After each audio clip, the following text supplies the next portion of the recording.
In the UK, we can't get enough of gardens. Big and small, modern and traditional.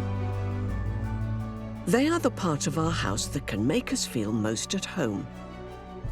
Now, people across the country have submitted their gardens as contenders for Garden of the Year. They'll be judged on the design, the planting, and the overall experience of spending time in their gardens. From each part of the nation, the best will go through to a grand final, where one will be named the winner. Casting their eye over Britain's gardens are broadcaster and gardening enthusiast Zoe Ball. I want to see the ground, I want to see the roses, I want to see the vegetables and fruit.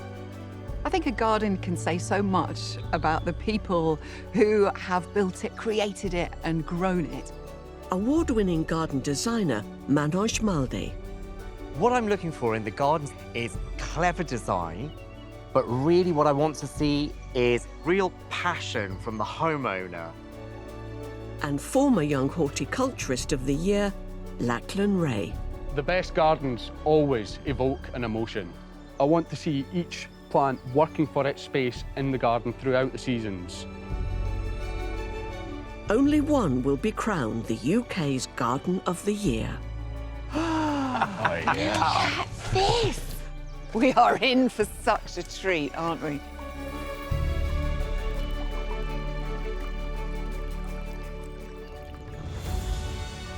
This time, the judges have travelled to the north of England to visit 4 gardens, all competing for a place in the final. Oh my goodness. Whoa. Look at that. I've not seen you this animated. It's very exciting indeed. This is so jungle-like and exotic. I don't normally like snails in the garden, but the topiary one, he's more than welcome. Tolerate in this instance. Yeah.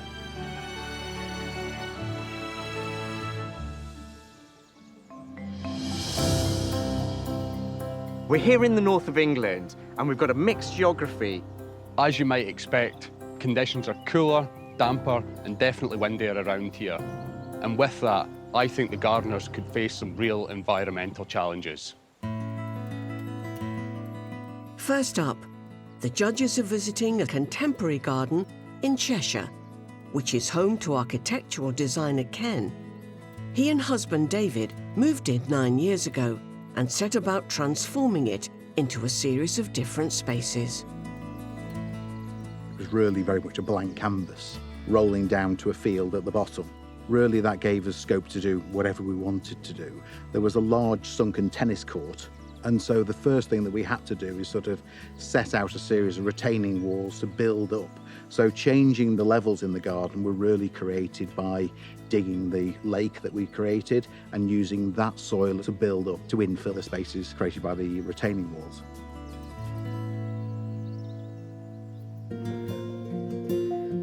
Spanning 5 acres, Ken's garden fuses European influences with those from further afield. It flows from patio and formal lawn by the house and steps down through a series of enclosed spaces towards the lake with wildflower meadows and relaxation spots dotted along the banks. To one side is a kitchen garden, and to the other, a swimming pool, complete with pool house. We really wanted to set out a series of gardens, sort of almost something for every mood of your life. And so the main garden up by the house here is something that has to look good 365 days of the year. Then you go into areas like the swimming pool garden. It's an oasis, just filled with green, nothing but green, to give you that lush, tranquil feel. And so each room was almost creating its own feeling and space. It's actually taken us by surprise how much the garden's affected our lives, I think. It's, of course, restful. It can be active as you want it to be. It's just good for the soul. And it comes to life with people. That's the most important thing to us. Seeing the garden filled with life with other people, that's by far the best. Armed with only the basic facts about the garden and its creator, the judges must now assess the Cheshire Contemporary Garden. Oh. This is it amazing. does. This is definitely going to be a good one. House is going to be a good one, isn't it? It's exciting.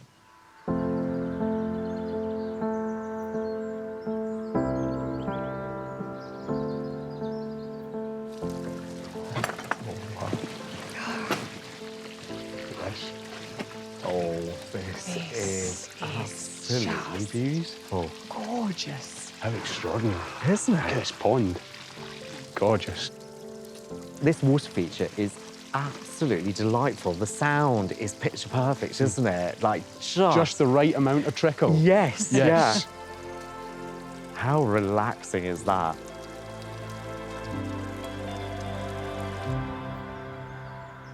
This is The view is breathtaking, isn't it? Wow. And there's such a gorgeous formality here with the hard landscaping, the clipped topiary, which is perfect. Then that's softened by these gorgeous borders on either side of what are immaculate lawns. This has got a kind of slight Italian feel with the terracotta pots. what in the formal lawns The formal- and yeah. the symmetry. This is clearly a fantastic old building, isn't it? The use of glass so that several of the rooms throughout the house, you can just enjoy this garden from every angle. There's just so many different ways to look at it. The other thing that I really love is the way they've got all these spheres of sculpture, and actually that emulates the box and some of the other plants that are all shaped into spheres as well. So it's kind of just bouncing along gently through the borders. Feels quite sort of extravagant, but in the calmest of In ways. the calmest way, yes, Yeah. absolutely. Look at this lovely walk down here. I think the way they've used these very low palette of plants to create an edging for this gorgeous vista down here. It's very limited in its sweep, but yet it's working so well for me. I am loving how enthused you both are today. I've not seen you this animated. It's very exciting indeed. And now, talking about this beautiful path and the way it's lined, Lachlan, it's inviting us down there, isn't it? Absolutely. Shall we? After you, my dear. Thank you.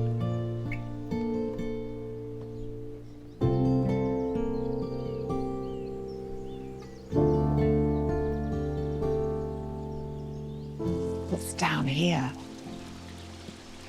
I love the way the flowers appear over the hedges, sort of Hedges, teasing us, saying, come and see us. That sound of water, it's just so soothing. My Oh, goodness look me. at this. Wow. Where's it coming from? That's so Series.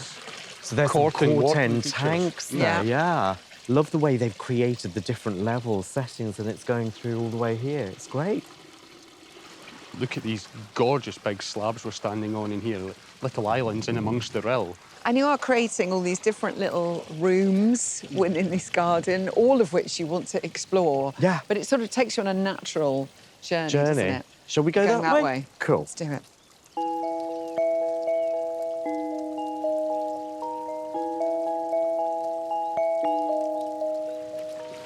Wow. Every little area we walk into is so special. Beautiful planting. This area, though, it's not huge, but look at how much you can achieve in such a small space. You know, you've got some seating there. Look at the amount of planting, and you've got a sculpture. So even if you have a small space garden, you can actually create as much magic in your own back garden. Absolutely, yeah.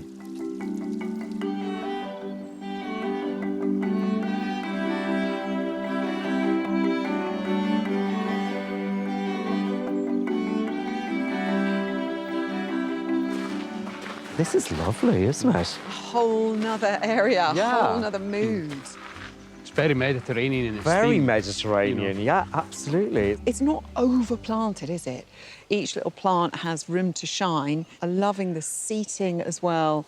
Those shapes, again, coming from the garden Yeah. above, those lovely spheres, everything rounded. Adds a sculptural element Yeah. to the garden again, doesn't it?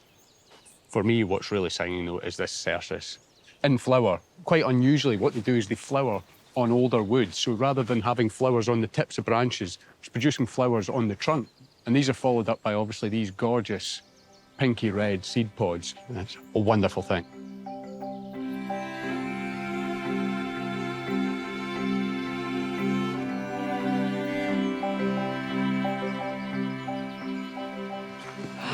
door. Fabulous door. Isn't that beautiful? Extraordinary, isn't it? Yeah.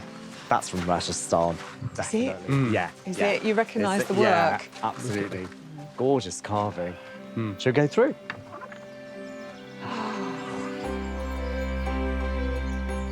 This is the garden. Just keeps on giving. Look at this. Epic on every scale, isn't it? It is just divine. Something so dreamy and romantic about a kitchen garden. This has clearly got some traditional features about it, but it's got that little contemporary twist. There is a little bit of something else going on here. That lean towards the paradise, Islamic, Moorish gardens. The word paradise comes from the old word paradisa, which actually means walled garden, which always used to have a central water feature. But how befitting that this one also has a Rajasthani door. So this is a kitchen garden that's a bit of a culmination of so many different styles, themes and periods. Exactly. It's very impressive. It is.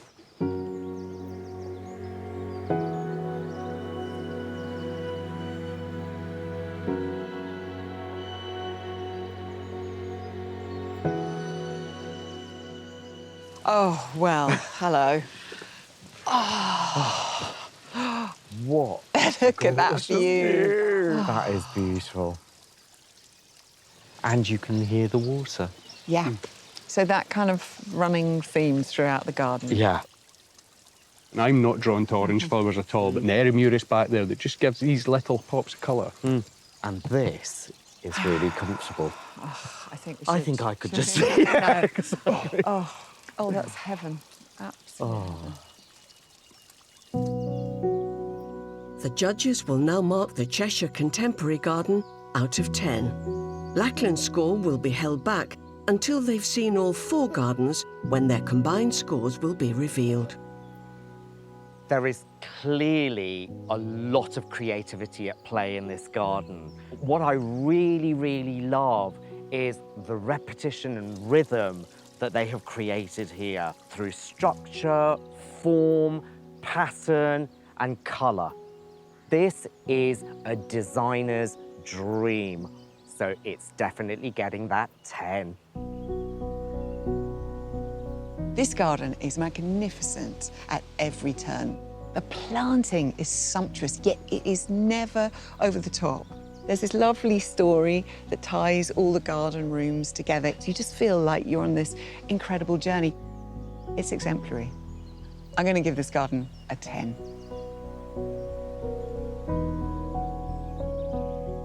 The use of features like this beautiful doorway here, the statues, the ornaments, they're all sublime. What really stands out for me, though, perhaps, is the maintenance. Those lawns perfectly striped, the topiary clipped perfectly, not a weed in sight in those borders. I think it's an absolute triumph. In each garden, the judges will pick one place which has really inspired them. Sat on that swing seat, looking down over the rill in the water garden with the beautiful planting, it had to be our favourite spot.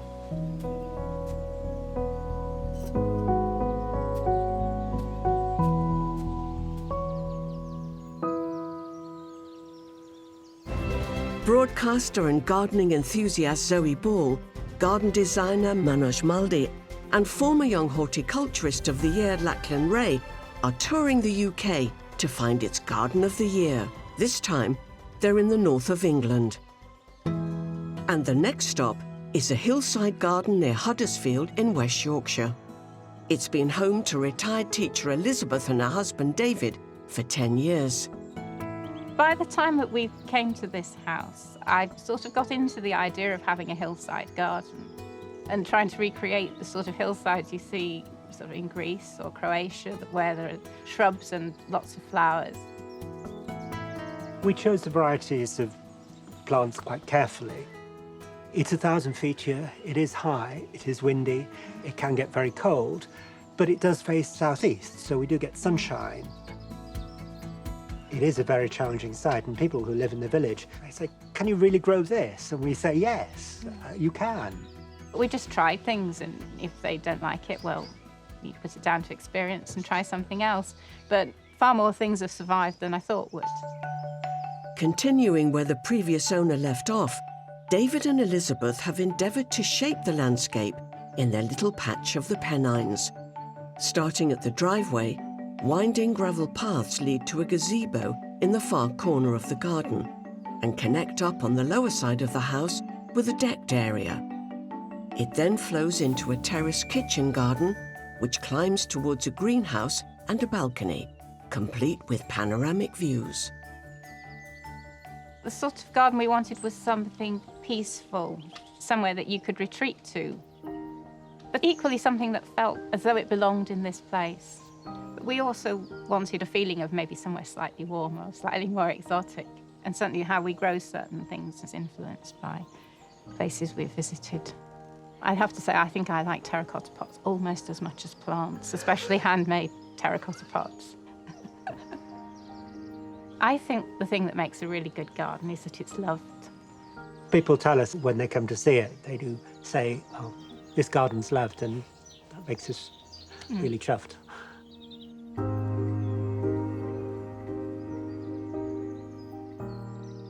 Whoa. What a space to live with that incredible view every day. Magnificent, isn't it? It is beautiful. The Pennines never looked so good. Oh, my goodness. Whoa. It is pretty spectacular, isn't it? Look at that. Because where does it go down to? It just seems to be going on forever, tumbling down. I'm seeing an awful lot that's really exciting me already. I just can't wait to get in here. Let's do it. Lead the way.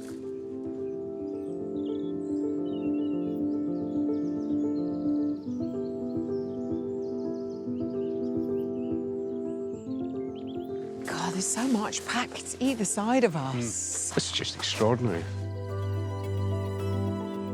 And look at that incredible view of Huddersfield and beyond. And I love this structure here, the little seating place. It's really hidden and quite private. I mean, you can't even see any of the houses from back there. Look at all these succulents just placed lovely down the steps here. The self-seeders, the foxgloves, the lickness. You know, there's things that are just being allowed to grow here, which is lovely.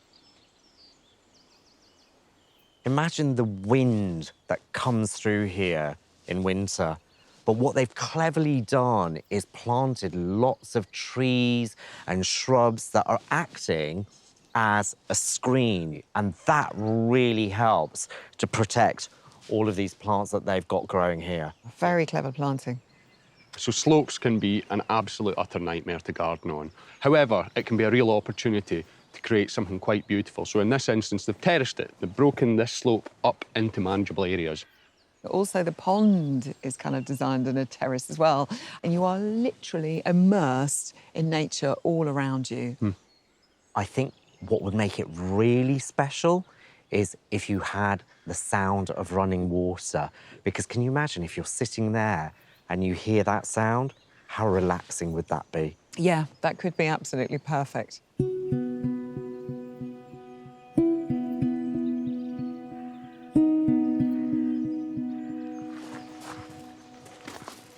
It's like sunshine, the colours created here.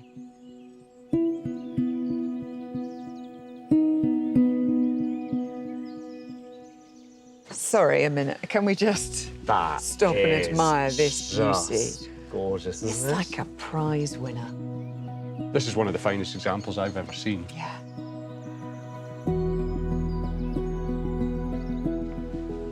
A new area. I know, a whole different feel. Yeah. It's quite protected, isn't it, by this lovely tree.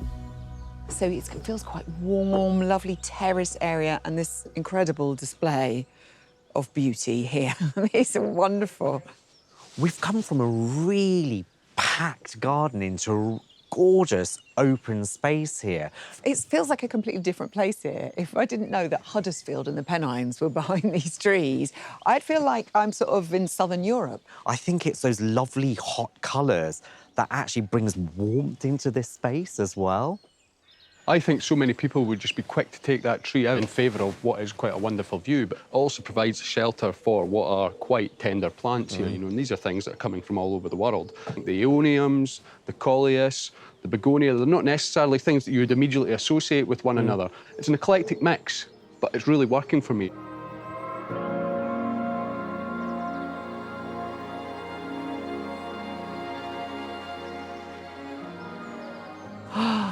Oh, look at this. Oh, wow. Another kitchen garden to die for. Amazing, isn't it? They've done a really good job with the terracing here, and actually there's a benefit to that, because imagine if this was a slope. The rainwater would wash the soil and all the nutrients away, but by having all these terraces, you're kind of preventing that from happening. Look at these strawberries. Gorgeous, aren't They're they? huge and protected with these really pretty cages from the birds. There's a lot of birds in this garden. I can't get away from the greenhouse. I think it's such a valuable resource to any garden. What's more, all these lovely succulents that we've got dotted around the garden need that winter protection. I always have greenhouse envy. I love greenhouses.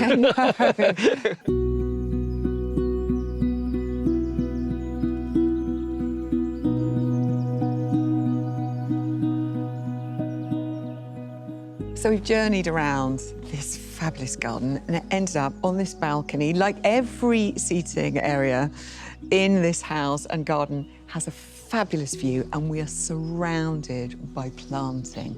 It really is quite something. And that view. Now, one could say, how do you compete with that view? But this garden really stands on its own. It is so beautifully planted, so well maintained, that it actually sets itself apart from that, but manages to draw that landscape in. This is a really exposed site, and yet what they've created, it's a wonderful effort, an example of how you can garden in a northern place. Very challenging area, and I think they've done a remarkable job with the conditions that they've got. Absolutely.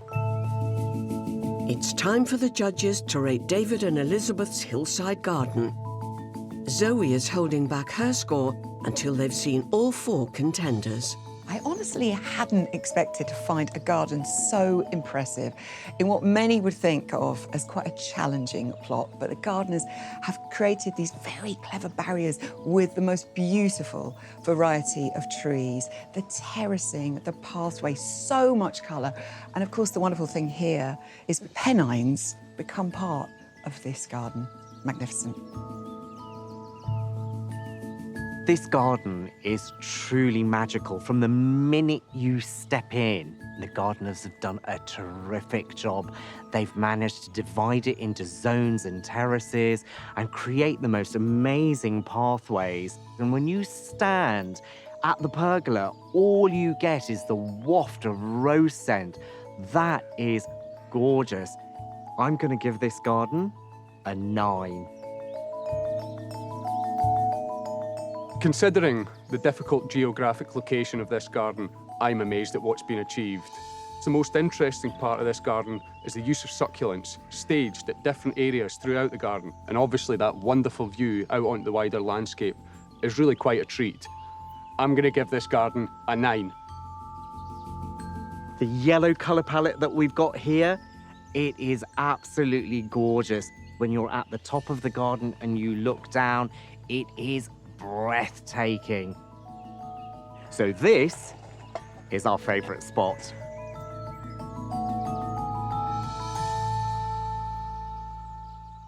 Next in line for the judges' consideration is a topiary garden in Driffield, East Yorkshire. It's home and a near 30-year passion project to Debbie, who cultivated the garden with her late husband, John. When we started creating a garden, we really didn't have an awful lot in mind. All that was here at that time were the yew trees, brambles and nothing else. So it really was about making the space tidier more than anything to start with. But then I think both my husband and myself thought it should be a fun sort of a garden, which is why we created the animal shapes in the topiary and things like that. Debbie's 3/4-acre garden packs in quirky charm right from the off, where larger-than-life living sculptures set the tone in the driveway. And there's plenty more topiary and sculpture throughout. To the back, The garden flows from patio through a lawn and a yew hedge arch to an even more expansive area beyond. The entire garden is lined with a stream and towering mature trees.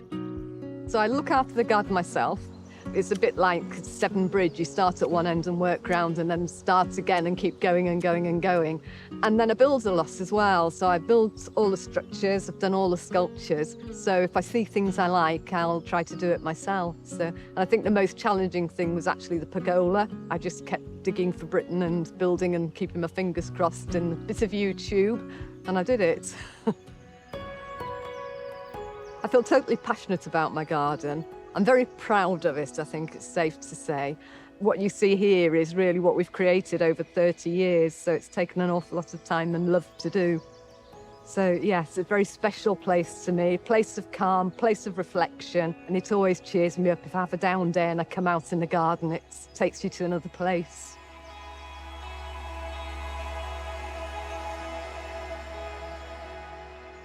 Well, that's a very pretty house. It is, isn't it? In a very pretty setting. Cheeky grin, isn't it? That's fabulous. I like that one, peeking over the hedge there. Oh, yes. Really. Oh, and look at the bunnies over there. Oh, is this a is little tease? Topiary tease. Somebody like it. likes their clipping here. There's a lot of work around here. It's quite playful already, It isn't it? is, Yeah. exactly. Shall Let's we go go? investigate. Yeah, absolutely. Judges Zoe Ball, Manoj Malde and Lachlan Ray are touring the UK to find the Garden of the Year. This time, they're visiting gardens in the north of England, and they've just arrived at Debbie's Topiary Garden in Driffield, East Yorkshire, where there are plenty more surprises in store. Oh, wow. What a space. More It's huge topiary. back here. Massive. Oh, yeah, the topiary, all these characters. This is a little squirrel. I'm not necessarily a fan of topiary, but actually seeing this is quite fun. I've always been quite fond of topiary because my granddad had a big chair and a little chair, and it was sort of his chair and my chair of topiary. So I've lovely. always really loved topiary. It's something that's often reserved to the grandeur of the country house. And it's almost a bit out of fashion, topiary. Yeah. You know, it's not something you're seeing often in the modern And garden. especially not clipped into characters like that in people's back gardens. So Yes. actually, this is quite refreshing, isn't it? You know, the gardener's doing a good job here. The box is healthy, and you can actually see, if you look in here, you know, they've clipped this freehand. So this is somebody who's quite artistic and creative to actually take the time to create these shapes, you know. Well, this is years and years worth of work. I'm very impressed with it. I like what I think is a snail over there. I don't normally like snails in the garden, but the topiary one, he's more than welcome. Tolerating this instance. Yeah.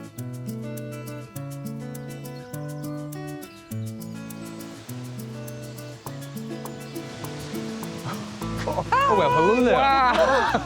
Oh, I love that. This is amazing. Trees, aren't they They are magnificent? enormous, aren't they? And that sounds really lovely. I love the rustling leaves. It's great, so relaxing. It is like a garden of two halves, isn't it? I guess you've got the trees along this side, and then the other side you've got all this sunlight, so beautiful planting across Planting here. on that Yeah. side, absolutely. And what's lovely is that actually you've come from a really fun garden on the other side of this hedge, and you arrive here and it's complete change. There's a lot of control, formality with the parterres, so it's a complete change in scene. And I do like that cute little folly over there. What a great little seating area. And actually, equally, there's a lovely sheltered place to sit over on this side as well. Look at the use of materials between the sort of old reclaimed weathered brick and the cedar shingles on top. I think the two just match together lovely. Beautifully.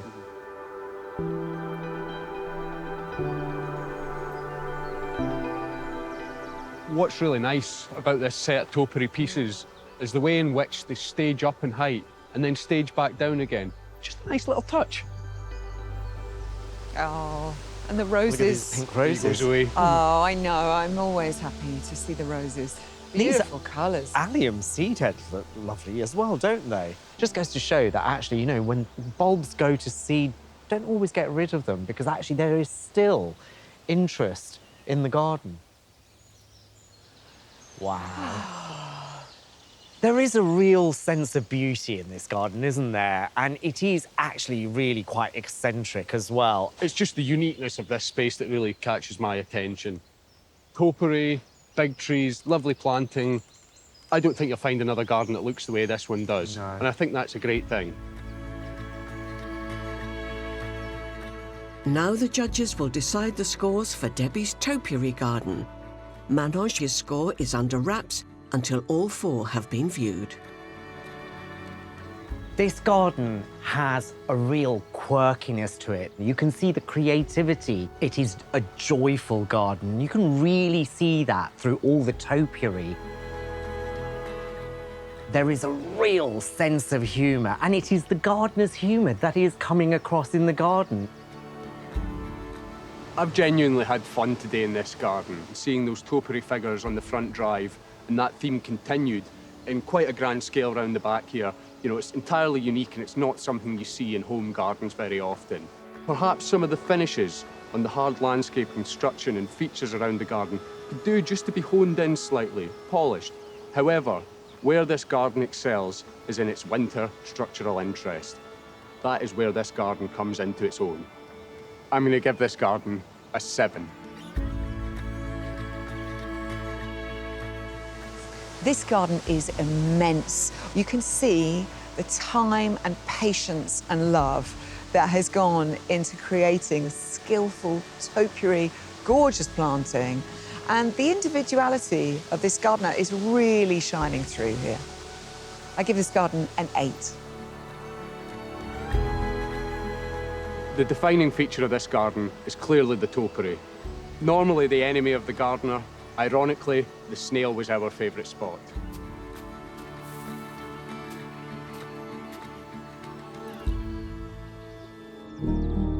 The final contender for the north of England is an urban garden in Manchester.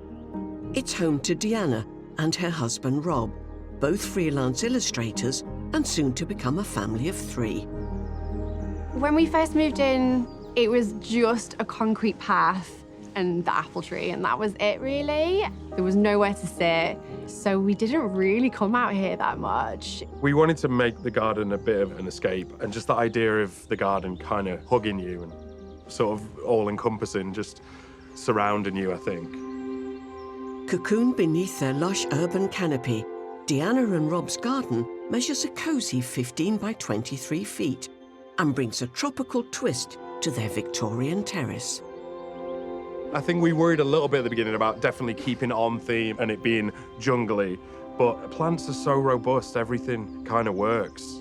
Maybe through our work as well, we are drawn to quite like graphic, big leaf shapes, and I think with the tropical plants, I love the range of the greens and the palette you can kind of work with.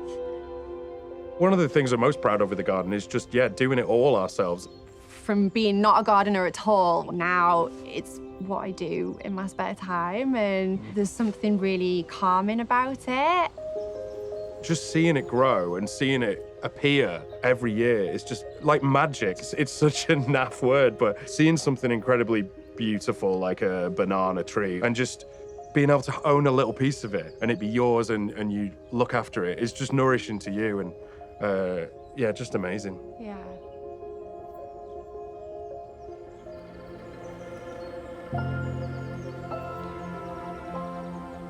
Well, this is a nice, pretty terrace street in Manchester, isn't it? Lovely house. Beautiful Victorian terrace houses. They're great, aren't they? Oh, nice. Wow. Oh, wow, They've got look, some lovely already. plants here. Look, monkey puzzle. I love that monkey puzzle. Fig, peony. And the foxtail lily there. They're Moorish. We've been seeing these around quite a lot. Yeah. Quite an eclectic mix, really, isn't it? Yeah, very pretty. Got jasmine climbing up the wall there. Great choice for right at the front door.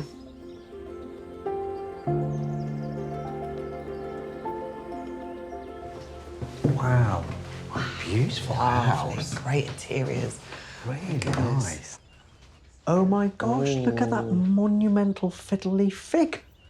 That's a stonker, isn't it? Isn't it? Love the green wall. Obviously a bit of a botanical theme in here. Yeah, absolutely. Highly stylised space, but I love the way the plants are being used as part of that theme and style. Ties it in with the garden lovely. Yeah.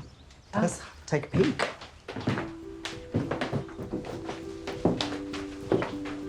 Oh, nice aces. This looks fabulous. Yeah.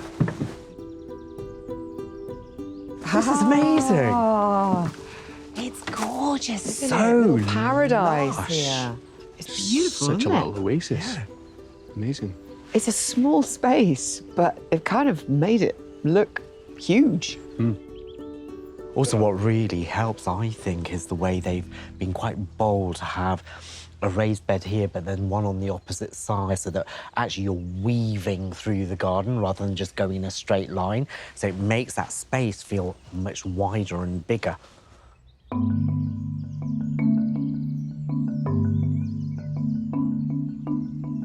And there's such a huge variety of foliage here. That Fatsia japonica gives a real sort of jungle, subtropical feel as well. And that gorgeous end set there with the big paddle leaves, kind of that lovely bronzy colour. It carries on with that theme of the house as well. I mean, this is pretty stylised. Quite tasteful, actually. Yeah. Loving the colours as well. Those lovely warm colours, all the oranges, little bits of red, that kind of exotic flavour. Yeah, absolutely. But there's subtleties about it as well. This Semicifuga, lovely plant, beautiful in flower, but actually the foliage works really well, and you just see this little hint of purple in the stems and on the back of the leaves. Gorgeous thing. Actually, that's clever, isn't it? Because they have used that purple stem, then they picked up on it with those flowers of the salvia, and then I've just noticed that dark leaf colocasia just behind the tree fern there. And right at the back there, you've got those gorgeous carnas, which again pick up on that darker colour. So that colour is being brought throughout the garden. I think it's a lovely composition in here. I think the planting's just sublime. You know, considering we're in quite a small garden at the back of a terraced house here in Manchester, this is so jungle-like and exotic. It's wonderful. Touring the UK, the judges are on the hunt for its Garden of the Year. This time, they're in the north of England and are halfway round a tropical-inspired urban garden in Manchester. What I really love is the lushness of this garden and all the different textures as well. It actually makes you feel like you're in a little forest or a jungle. Something quite atmospheric about having, you know, a nice fire to sit by out in the garden. What is quite a wonderful little seating area, actually. Very secluded, isn't it? Yeah, and having this canopy up above is lovely because it actually makes you feel enclosed, cosy, protected. Also gives you privacy. That willow is doing a terrific job. If that wasn't there, we would be overlooked by the houses behind. Quite a light canopy. It's lovely, that sound of the wind rustling through it as well. And they've invested in big plants, so you've got instant maturity as well. Oh, I think it's that thing that if you have a small space, would think might be put off buying bigger plants. But actually, when they're placed correctly, give you that height, give you the canopy, give you the privacy, but also create sort of what feels like more space. Yeah, and actually, you know, if you have got a small space, vertical planting is fantastic because what you can do is open up the floor space but still have a green environment.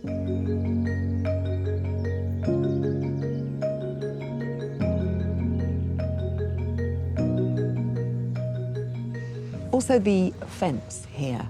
The colour of the fence is great. Yeah, absolutely. Black is such a good colour to display foliage against, or flowers for that matter. It just really makes it pop. It does feel really warm. I mean, I know the sun's shining and it's summertime, but, you know, this planting here, these are quite exotic plants. I think there's an exceptional suite of plants being used here. Nice little touches of repetition, great structure and architectural use with the tree ferns and the willow, evergreen foliage. There's a little bit of something for everyone here. It would be lovely to know that there was a few spring bulbs for those earlier months. I think that would just really tie this place off lovely.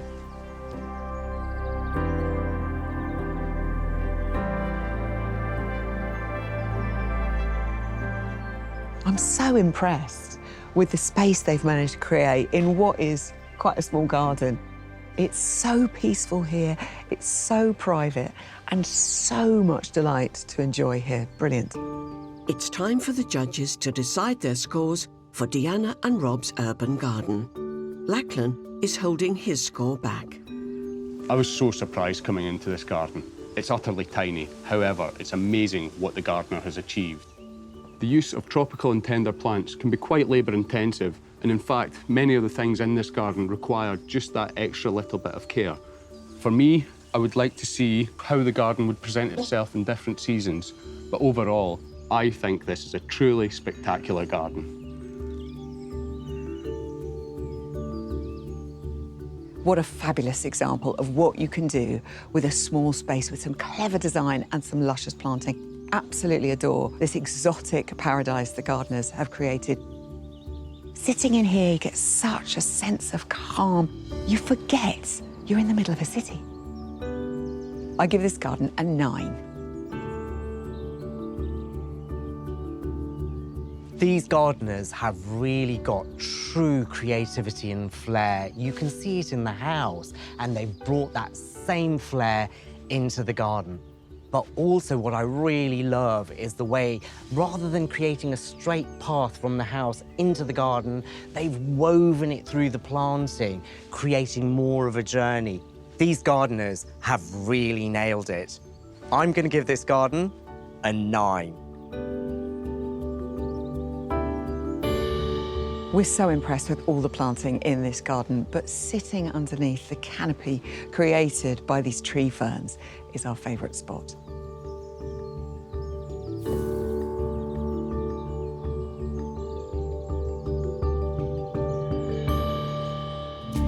Now that the judges have visited all 4 gardens, they can see how their scores compare and reveal the finalist from the north of England.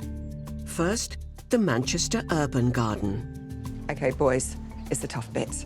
This gorgeous tropical garden in the heart of the city. Manoj, you gave it a 9. I also gave it a 9. Lachlan, what did you think? Considering how tiny this garden was, I was amazed how bursting it was with beautiful plants. I gave it an 8. So the Manchester Urban Garden scores 26. Great score. Good one. Next, it's the Topiary Garden in Driffield. The creative and playful garden in Yorkshire. I gave this an 8. Lachlan, you gave this a 7. Manoj, what did you think? I thought this garden had a real sense of fun and humour, but it just needed more design elements. I gave it a 7. So the Topiary Garden scores 22. Now, the Hillside Garden near Huddersfield. The stunning sloping garden in Huddersfield. Manoj, you gave it a 9. Lachlan, you also gave it a 9. I thought, considering the challenging site, the gardeners really have created something so beautiful here. I also give it a 9. So the Hilltop Garden scores 27. They have done such a terrific job with such a difficult site. And finally, the Cheshire Contemporary Garden. This countryside garden, full of delights. I give it a 10. Manoj, you gave it a 10. Lachlan, what did you think? This garden was a real treasure. Beautifully designed, wonderfully maintained, and exceptionally planted. I gave it a 10 also. Oh, wow. The Contemporary Countryside Garden in Cheshire scores full marks, 30, which means it is the winner of the North. Woo! I'm thrilled. The Cheshire Contemporary Garden wins in the north of England and is one step closer to claiming the title Garden of the Year. Next time, the judges are in Scotland and Northern Ireland to visit 4 more exceptional gardens, all competing for a place in the final. Quite something, isn't it? Unbelievable. It's not a common feature, you know, to have a moated island in one's garden. Yeah, exactly. How has this actually been constructed? If you want a greenhouse, That's the greenhouse to have.